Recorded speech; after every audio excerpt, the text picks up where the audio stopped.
Hi, Chris Holmes here, that coaching guy from Maryland, wanting to talk with you this time about engaging your community through mission and outreach. You know, we don't really need studies to tell us this. We know at a gut level that vital congregations tend to be those congregations that are incredibly involved in serving their communities. They've made that a priority. You know, if you've ever been on a volunteer mission trip or some kind of local mission project, you know that that's not only how God changes the lives of the people that we're serving, it's how God changes us. Those times provide this little opening for God to come into our lives and to begin to reshape who we are and sometimes the way we think and what we do. You know, when our missions committees stop just writing checks to support outreach efforts and they organize instead to put some skin in the game, to organize some sweat equity, lives in the congregation start to change. That's when disciples start to grow deeper. And that's when we start to understand what James meant in the first chapter when he wrote, "Be doers of the word, not merely hearers of the word." We also start to get a sense of what Jesus meant when Jesus says, "Those who lose their life for my sake will save it."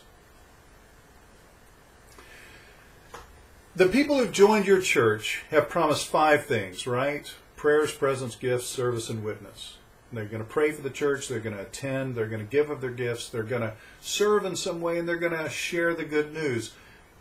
And the truth is that most of the people in our churches are serving.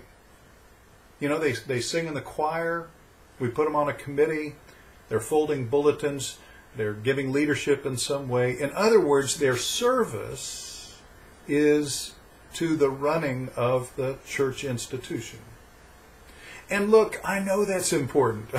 I know that that's valuable. It's necessary. We've got to do that stuff. But do you get the sense that when you read the Gospels that what Jesus meant by Christian service was something else, something a little more demanding of us, something akin to loving your neighbor as yourself, or loving your enemies, or going out there, you know, beyond ourselves and our walls to feed the underfed, or to do justice on behalf of the oppressed. Nearly every page of Scripture models serving God by serving others out there.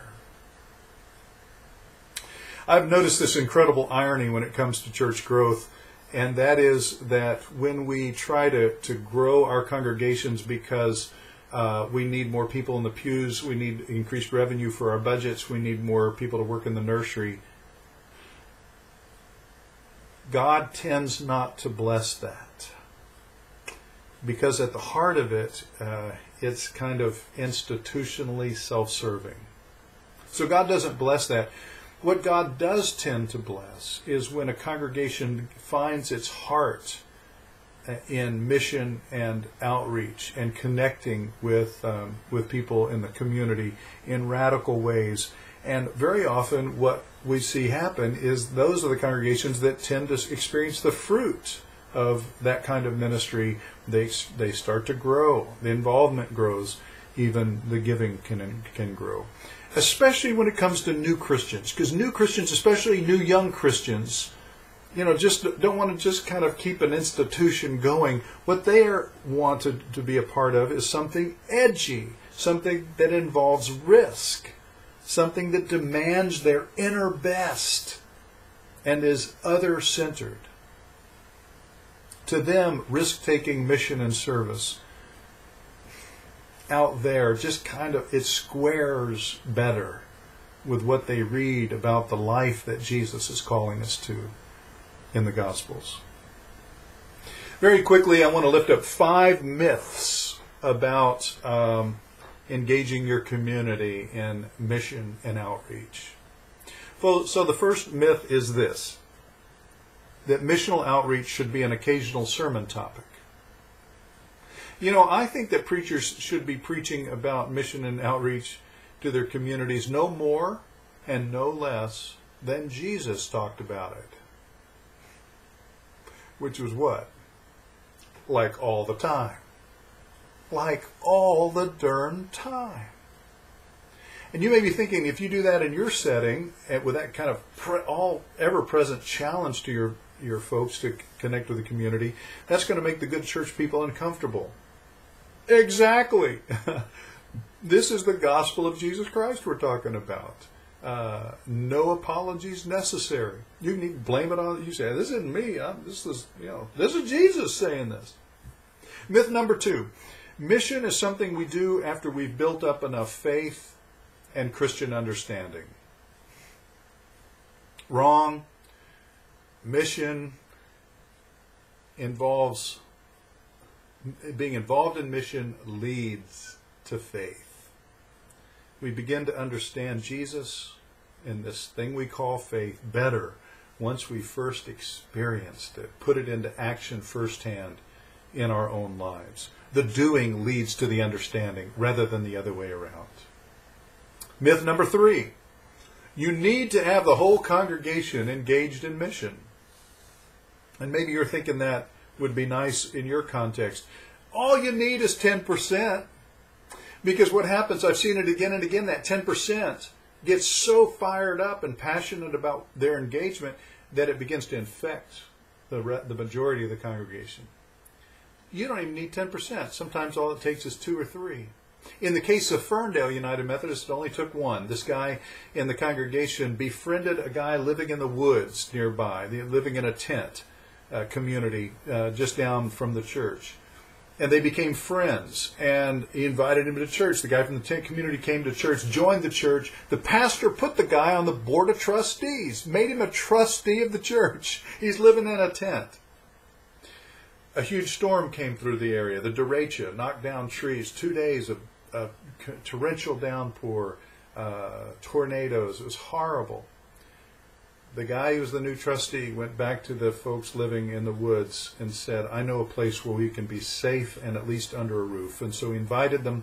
They came and they spent the weekend in the church. So happens it was a weekend. God maybe set that up because on Sunday morning the good church people showed up and the good people from the woods were there, camped out and in the pews and all over the place. And they worshiped together. They had a big meal together afterwards. They developed relationships. And I can tell you that Ferndale's connection with its community has not been the same since. All right, myth number 4, that we are to serve the poor. There's a difference between serving the poor and serving with the poor. And see, I think that's one thing that a lot of our churches are trying to figure out now, how to do something that doesn't just feel like paternalistically we're giving these things, backpacks and whatever, because it makes us feel good, but or is kind of paternalistically giving to those below us, but is more coming alongside and serving with others. And part of that is attitudinal. It's just having the attitude that I have as much to learn as I have to teach, and I have as much to receive as I have to give. Myth number 5 is that Jesus was most concerned about outreach. When I read the Gospels, it seems that Jesus is concerned not only about outreach, he's also concerned about justice. And that those two kind of are bookends. They go hand in hand. And so much of what Jesus called the Christian disciples to do is to stand up for those who don't have a voice, or to stand with the oppressed, or speak truth to power. Radical Christian discipleship is about advocacy. It's about pressing for change. It's about shouting down injustice in our communities, as much as it is about some of the canned goods we give and those kinds of things. So one thing we absolutely know about